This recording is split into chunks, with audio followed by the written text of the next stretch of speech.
আসসালামু আলাইকুম। আজকে আপনাদের দেখাবো আমি ডায়োডের পরিস্থিতি। ডায়োডের সাধারণত দুইটা প্রান্ত থাকে, একটা নেগেটিভ প্রান্ত আর একটা পজিটিভ প্রান্ত।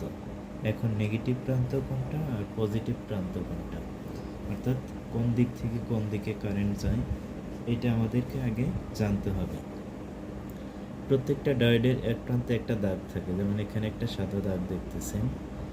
এই দাগটা হচ্ছে পজিটিভ প্রান্ত, অর্থাৎ আমাদের কারেন্ট যদি আমরা দাগের বিপরীত পাশে দেই তাহলে আমরা এই প্রান্তে আমরা ভোল্টেজ পাব। আমরা ইন্ডাস্ট্রিয়াল সার্কিটে সাধারণত দুই ধরনের ডায়োড পেয়ে থাকি। একটা হচ্ছে এসএমডি টাইপ, অর্থাৎ যেটার সাথে পিন নাই, যেমন এটা হচ্ছে এসএমডি টাইপ। আর যেটার সাথে পিন আছে এটা হচ্ছে ডিপ পিন ডায়োড।